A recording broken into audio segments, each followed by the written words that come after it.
네, 안녕하세요. 저는 강원대학교에 있는 이나영입니다. 오늘 제 발표 내용은 군부대 이전 해체에 따른 적정 지역의 지방 소멸 위기와 대응입니다. 발표 목차는 다음과 같습니다. 그래서 적정 지역의 이해, 두 번째는 적정 지역의 지방 소멸 위기, 세 번째 적정 지역 위기에 대한 대응과 결론 및 재원으로 이어지겠습니다.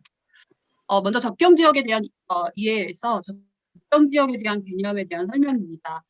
적정 지역 지원 특별법 제2조에 따르면 적정 지역은 비무장지대 또는 해상의 국방한계선과 잇닿아 있는 시군, 그리고 민간인 통제선 이남의 지역 중에서 대통령령으로 정하는 시군, 또 비무장지대 내 집단 취락으로 정의가 되어 있습니다.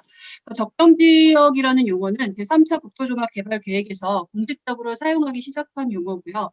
남북 분단으로 지난 60년 동안 국가 안보를 위해 지역 발전과 사유 재산의 불이익을 받아온 군사적 법적 지역 및 그 인근 지역을 의미하는 개념입니다. 적정 지역은 수도권 정비 및 군사 보호 시설 등 각종 중첩된 규제로 지역 발전이 정체되고 굉장히 납부된 지역으로 인식이 되고 있습니다. 적정 지역에서 보이는 여기 민통선 부분은 민간인 통제선인데요. 일반인들의 자유로운 출입이 통제되는 것으로서 거주나 산업활동 및 기타 활동을 제한한 곳으로서 민통선은 보호구역 안에 설정하되 군사 분계선의 이남 10km 범위 안에 설정하도록 되어 있습니다. 적정지역 지원 특별 시행령에 따른 적정지역의 범위는요, 인천광역시, 경기도, 강원도 이렇게 를 포함하는 비무장지대 또는 해상의 국방한계선가 있다는 시군 10개 시군을 얘기하는 거고요. 그리고 경기도와 강원도 같은 경우 민간인 통제선 이남 지역 중 대통령령으로 정한 시군이 또 5개로 되어 있습니다. 적정지역에 관한 일반 현황입니다. 적정지역은 인구를 먼저 살펴보면 2011년부터 2017년간 적정지역 10개 시군의 전체 인구는 연평균 2.85%로 증가를 했습니다. 인천광역시 같은 경우 인구의 연평균 증가율이 0.73%인 반면에 옹진군 인구의 연평균 성장률은 1.46%로 높은 편입니다. 또 경기도 같은 경우에는 연평균 성장률이 1.08%로 증가 추세이고 특히 김포가 6.2, 파주가 2.09%로 높은 인구 증가율을 보이고 있습니다.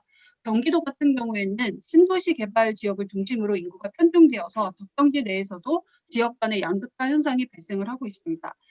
강원도 같은 경우에 연평균 성장률이 0.13%이고 철원은 마이너스 0.27, 고성군도 마이너스 0.01%로 인구가 감소하는 것으로 나타나고 있습니다.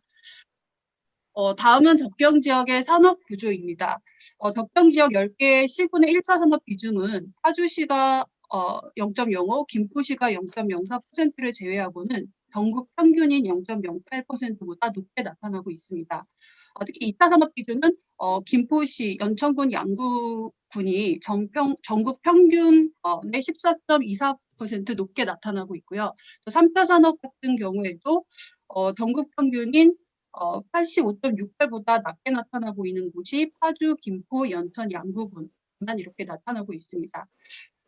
그 나머지 시군은 전국 평균보다 높게 나타나고 있습니다. 적정지역 시군의 경우 파주시와 김포시 또 양구군을 제외하고는 전국 평균에 비해서 1차 산업과 3차 산업의 비중이 높은 반면에 2차 산업 비중이 낮은 것으로 나타나고 있습니다. 다음은 적정지역의 재정 자립도입니다. 적정지역 10개 시군의 재정 자립도는 전국 평균 53.4%보다 훨씬 낮은 수준으로 나타나고 있습니다. 강화군과 옹진군 같은 경우에는 인천광역시의 재정 자립도 0.67%보다 훨씬 밑도는 상황이고 또 파주시와 김포시 같은 경우에도 다른 지역보다는 높은 편이나 전국 재정 자립도에는 미치지 못하고 있는 상황입니다. 철원, 하천, 양구, 인제, 고성 5개 군은 재정 자립도가 15%에도 미치지 못하는 상황으로 나타나고 있습니다. 다음은 적정지역의 토지이용 규제 현황입니다. 한국 토지정보 시스템의 자료에 따르면 적정지역은 14개의 법률에 따라서 24개 용도지역 지구로 분류가 되는데 이렇게 6개로 다시 유형으로 나누게 됩니다. 그래서 그 면적은 10개 시군 면적의 93.5%인 6,523.5제곱킬로미터에 이르고요. 강원도 같은 경우에는 이제 철원, 경기도는 연천, 인천은 강화, 규제가 가장 높게 나타나고 있습니다. 그래서 이런 적정지역의 토지 이용 규제를 보면 행정구역 면적 대비 비중으로 살펴볼 수가 있는데요. 여기 보시면 산지 규제가 79%로 가장 크고 그다음에 군사 규제가 62.8, 그다음에 환경, 농지, 교육, 문화, 도시, 교통 순으로 나타나고 있습니다. 적정지역은 군사기지 및 군사시설보호구역, 또 보존산지 및 준보존산지, 또 농업진흥구역을 중심으로 한 토지 이용 규제가 행정구역 면적의 171.2%를 차지하고 있는 규제 과다 지역이라고 할 수가 있습니다. 이는 동일한 지역이 2개 이상의 용도 지역이나 지구로 지정되어 있는 중복 규제를 나타내고 있습니다. 적정지역의 이런 일반 현장을 살펴봤을 때 적정지역은 악순환이 되고 있는 구조라고 볼 수가 있습니다. 산업 기반 시설도 열악하고 고령화로 인한 생산 인구도 감소되고 대중도 높은 외부 의존도가 있고요. 이런 것들이 이제 지역 이미지 창출의 실패로 또 다가오게 되면서 적정지역을 자치도의 고립 지역으로 두게 되어서 전국적인 관심을 얻는 데 한계가 발생하게 되고요. 다시 규제 완화에 대한 지역의 목소리를 반영하지 못하는 일련의 악순환이 반복되고 있다라고 볼 수가 있습니다. 그래서 두 번째는 이런 적정지역의 지방 소멸 위기에 대한 내용입니다. 최근에 정부의 국방개혁 2.0에 영향을 많이 받고 있는데요. 국방부는 이런 제한된 국방정책 추진 여건에서 북한의 위협을 포함한 전방위 안보 위협에 대응하고 기존 국방개혁 추진 동력 약화를 극복하기 위해서 국방개혁 2.0의 필요성을 제시하였습니다. 이 국방개혁 2.0은 2005년에 최초로 국방개혁 2020으로 수립된 이후에 5차례 수정이 있었고요. 2018년 7월 27일에 국방부가 국방개혁 2.0의 기본 방향과 주요 과제를 제시했습니다. 주요 내용은 저출산과 고령화 시대에 따른 병력 인구 감소 전망에 따라서 따른 대응하고 또 그다음에 4차 산업혁명 시대의 과학기술을 적극 활용하기 위해서 군사력을 증진시키고자 만든 계획이라고 볼 수 있습니다. 국방부가 2019년 말부터 기준 57만 9천 명인 상비 병력을 2022년 말 기준으로 50만 명까지 감축한다라는 방안을 제시하고 있습니다. 이렇게 감축되고 된 대신에 사단을 신규 창설해서 강부 인력을 대거 확충하는 방안을 마련하고 있습니다. 다음은 적경지역의 피해 문제입니다. 적경지역은 예전부터 주민들의 많은 피해를 받아온 지역으로 알려져 있습니다. 2007년 경기개발연구원에서 경기 북부 주민들을 대상으로 군 주둔에 따른 피해에 대한 인식을 조사를 했는데요. 군 주둔 및 군사시설보호구역으로 지정된 이 적경지역의 피해 성격을 굉장히 잘 보여준다라고 볼 수 있습니다. 특히 경기 북부 주민들의 대다수가 군 주둔과 군사시설로 인해서 도시개발 건과 또 대상권 행사와 관련된 피해를 매우 많이 인식을 하고 있습니다. 그래서 도시개발과 계획의 제한에 피해가 많다는 응답이 가장 많이 나왔고요. 58.9%로 많이 나왔고 또 군사시설 보호구로 지정된 지역은 개발이 억제될 뿐만 아니라 지역의 사회 간접 시설의 설치나 또 외부 투자의 유치에도 문제가 발생함을 알 수가 있습니다. 또 그 외에 군사훈련으로 인해서 주민들의 피해가 매우 크다라는 점을 알 수 있습니다. 그래서 안보의 편익은 전 국민이 누리지만 안보에 대한 부담은 적정지역이 편중되어 있기 때문에 지역 주민들의 피해에 대한 검토가 마련되어야 합니다. 그래서 이런 적경지의 피해 문제에 따라서 각 시군도는 강원도, 경기도, 인천 같은 경우에는 각각의 이제 피해 문제들이 발생을 하고 있습니다. 특히 강원도 같은 경우에는 군부대 이전 해체로 인해서 양구에 있는 이보병 사단이 작년에 해체되었고 또 화천의 27사단이 2022년까지 해체가 되는 등 많은 적경지역 주둔 당병이 25,900여 명이 감소 추세에 있습니다. 그래서 강원도 5개 적경지역의 주민등록 인구를 보면 2018년 기준을 합쳐서 75,386명에 불과하고 총 인구의 3분의 1 규모에 해당하는 25,900명이 감소한다라고 볼 수 있는데 군인들이 그 지역에서 갑자기 사라지게 되는 것을 나타낼 수 있습니다. 그래서 이런 적경지역에는 공동화 현상이 초래가 될 수 있는데 이런 인구 유출로 인해서 새로운 인구가 유입되지가 않고 기존 인구가 급격히 빠져나가는 현상은 지역의 활력을 감소시키는 심각한 결과를 초래한다라고 볼 수가 있습니다. 그리고 경기도 같은 경우에도 포천시 주둔했던 육군 8사단이 이전하면서 지역 상가들의 매출이 반토막 나는 등 인구 감소 문제를 겪고 있습니다. 특히 군부대가 사라지면 군인들이 사라지고 또 군부대 주변에 형성된 각종 서비스업이라던가 점포들이 일시에 문을 닫을 수밖에 없습니다. 그래서 접경지역 경제의 중심은 거의 서비스 산업이고 또 외출이나 외박을 하는 병사들을 상대로 한 그런 서비스업에 종사하는 주민들은 생계 곤란에 빠지게 됩니다. 그러다 보면 영세한 지역 경제 전체가 타격을 받을 수 없는 그런 현상이 또 나타날 수밖에 없습니다.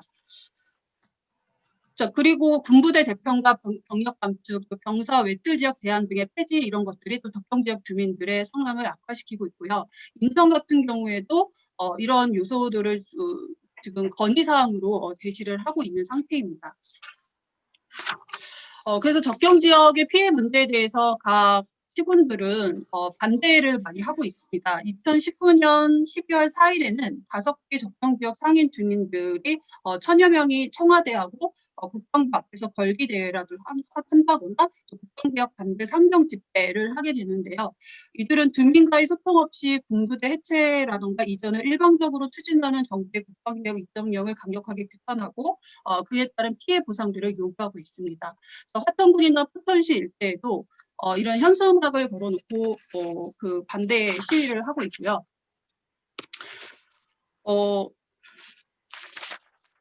네, 그래서 피해 문제를 얘기했고요. 그 다음에 이제 지자체의 대응 문제입니다. 그래서 이런 접경 지역에 대한 피해 문제에 대한 지자체의 대응에서 강원도 같은 경우에는 5개 지자체 군수들이 작년에 11월 20일에 강원도 접경지역 협의회 창립 총회를 개최를 했고요. 그리고 또 강원도 접경지역과 군의 상생 발전을 위한 업무 협약식을 맺기도 했습니다. 그리고 경기도 같은 경우에도 작년에 경기도청 북부청사에서 국방부 경기 접경지역 지방자치단체 간담회를 개최를 했습니다. 그래서 국방부도 이번 간담회를 통해서 강원도와 인천시의 접경지역 지자체하고도 간담회를 꾸준히 하면서 소통을 하고 있고요. 또 앞으로 소통을 통해서 직접 현장의 목소리를 경청하고 민군이 상생할 수 있는 방안을 마련하겠다라는 것을 얘기를 하고 있습니다. 그리고 인천 같은 경우에도 국방부와 인천 접경지역 지자체가 협력을 통해서 간담회를 개최를 했고요. 그리고 접경 지역에 있는 시장 군수 협의회들이 모여서 또 이 부분에 대한 논의를 했습니다.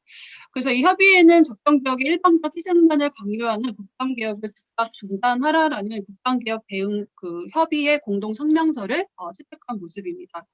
그리고 최근에는 2020년 올해 7월에는 국회에서도 접경지역 시장 군수 협의회하고 같이 접경지역 피해 대책 토론회를 열었습니다. 그래서 이런 군부대 이전으로 인한 생존에 직면한 그런 주민들의 피해 대책을 강구하고 또 공동화된 지역 경제를 살릴 수 있는 그런 지원 방안에 대한 토론이 마련이 되고 있습니다.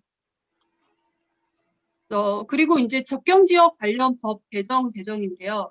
이런 앞에서 봤던 그런 지자체들과 주민들의 한 목소리로 얘기하는 것이 이런 접경지역과 관련된 현실적인 법 개정이 마련되지 않고 있다는 것입니다. 그래서 이런 접경지역 특별법 같은 경우에는 2011년 제정이 되어서 총 14차례에 걸친 개정이 이루어졌습니다. 그리고 이런 법 개정을 통해서 첫 번째로는 접경 지역에 대한 어떤 국제 지원을 임의 조항에서 의무 조항으로 바꿔야 한다라는 수정이 필요하고요. 또 국가 등이 수행해야 할 책무를 정함으로써 국방 및 군사시설 이전에 따른 그 비용 부담 문제를 추상적이고 포괄적 수준의 표현을 좀 더 구체적인 책임을 규정하는 내용으로 수정을 해야 된다라고 얘기하고 있고요. 또 세 번째 특별법으로서 법적지 강화 부분은 타 법률과의 관계에서 우선 적용이라고 규정은 되어 있지만 상위법인 국토기본법이라던가 또 수도권 정비계획, 또 군사기지 군사시설 보호법에서는 우선적으로 적용될 수 없는 그런 대안이 또 있습니다. 그래서 접경지역 발전에 장애물이 되고 있는 법에 대한 부분도 강화를 시켜야 될 것 같고요. 또 대정적인 지원에서 안정성을 확보하기 위해서 특별재정 지원이 가능하도록 별도의 재정 지원을 마련하는 것이 필요합니다. 특히 접경지역 같은 경우에는 독립적인 재원 마련이 가능한 접경지역 지원 특별 회계를 설치하는 것이 중요하다고 볼 수 있습니다. 그리고 마지막으로 접경지역을 관할하는 지자체와 소통이 매우 중요하기 때문에 이런 접경지역 시장 군수 협의회를 접경지역 정책심의위원회 위원으로 참여하도록 해서 하는 그런 방안도 마련이 돼야 됩니다. 자, 두 번째는 군 유유지와 관련된 군 유유지 등 지원 특별법 개정의 문제입니다.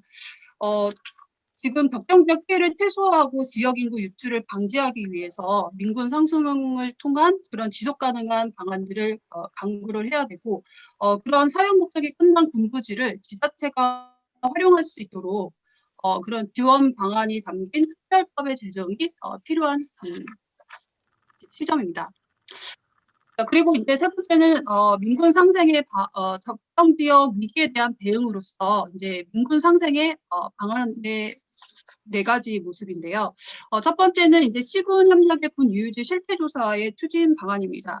전국에서 두 번째로 많은 군 군용지를 보유하고 있는 강원도 같은 경우에는 5개 군부대 유휴부지가 561만 제곱미터나 됩니다. 그래서 군 대배치에 따른 그런 유유지의 발생 가능성도 그만큼 크다라고 볼 수가 있습니다. 그래서 이런 군 유유지 실태 조사에서 이제 우선적으로 필요한 사안은 향후 이전이 예상되고 있는 이적지라던가 그 주변부라던가 현재에도 유유지로 방치되고 있는 그런 부지에 대한 실태 조사가 가장 중요하다라고 볼 수 있고요. 두 번째는 관군 협력의 이적지 및 유유지 개발 계획을 수립하는 것입니다. 그래서 이런 것들은 종합개발 계획을 수립을 해서 장병과 면회객들의 수요에 부응하는 어떤 양질의 문화시설이라던가 도시재생과 관련된 유유지 활용 방향이라던가 이런 거에 대한 종합적인 검토들을 수립을 해야 되고요. 세 번째는 이제 무단점유 공유지의 활용입니다. 그래서 군이 사용 중인 무단점유 사유지와 공유지가 대부분 서울, 경기, 인천, 강원도에 집중이 되어 있습니다. 그래서 수도권에 소재한 이런 무단 점유지가 전국 무단 점유지의 거의 68%를 차지하고 있고, 그중에서 강원도는 21%를 차지하고 있습니다. 그래서 강원도는 군이 무단으로 점유하고 있는 공유지를 파악하고, 또 사회기반 시설 확충에 관한 토지가 군용지일 경우에는 무단 점유 공유지와 교환하는 방안 등을 마련하는 것들이 필요하다고 볼 수가 있습니다. 네 번째는 군간의 상생 체제를 마련하는 것입니다. 그래서 그런 군 유유지 매각 문제라던가 지역 공동화 현상의 안보를 우선으로 고려하되 그로 인한 피해가 최소화될 수 있도록 지자체와 그 군 간의 협력 체계를 마련하는 것이 중요하다고 볼 수가 있습니다. 그래서 민군 상생의 방안으로서 최근에 이제 통합형 민군 관계 정립을 얘기를 하고 있습니다.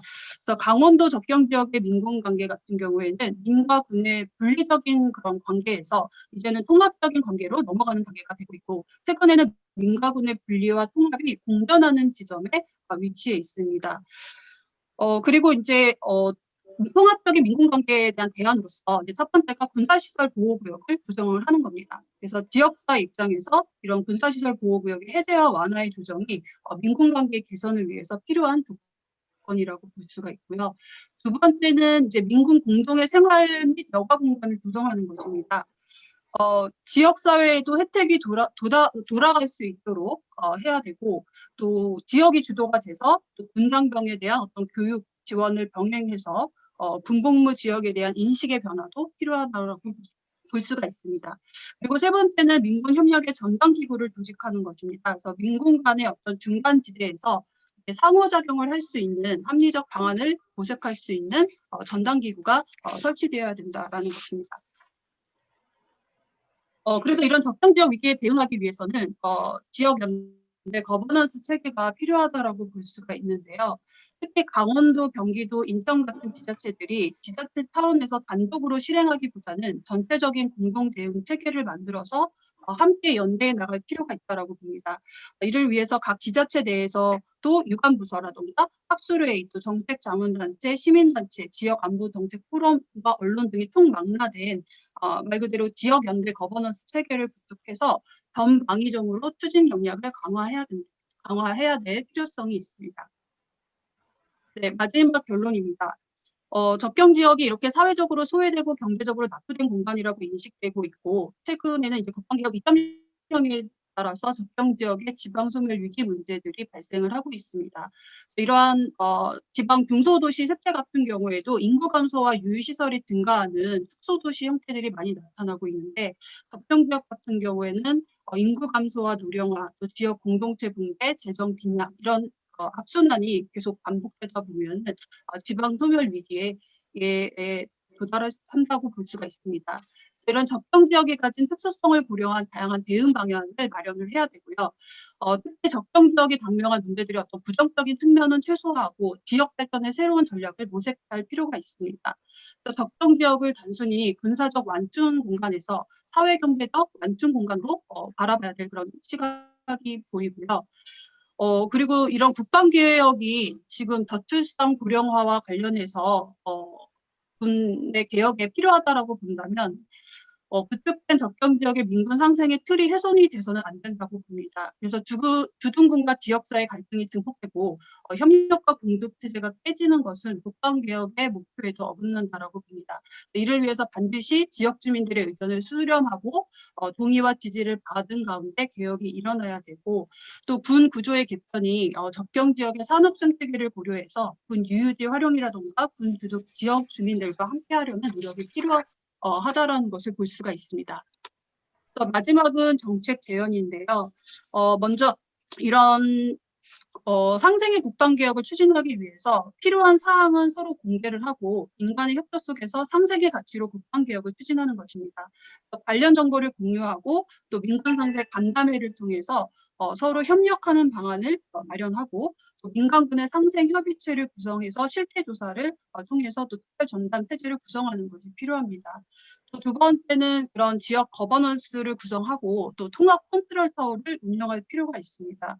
그래서 이런 위기에 공동으로 대응할 수 있는 정부 부처를 아우를 수 있는 그런 컨트롤 타워로서 접경 지역 지원단의 설치가 필요하고요.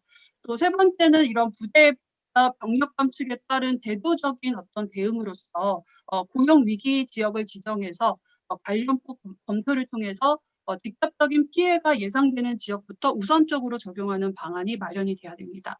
그리고 네 번째는 군의 어떤 무단 점유라든가 증가한 사유지를 금용한 그런 유휴부지는 민간에게 환원을 하고 활용을 위한 어떤 법적 제도적 장치를 마련하는 것입니다. 그리고 마지막에는 이제 접경 지역의 어떤 그 지역 재생 역량을 강화할 수 있는 또 소상공인과 중소기업들의 어떤 금융도 지원해주고 농축산물을 브랜드화하고 또 군납 공급도 확대하는 등의 다양한 재생 역량의 강화가 필요하다고 봅니다. 네. 이상으로 발표를 마치도록 하겠습니다.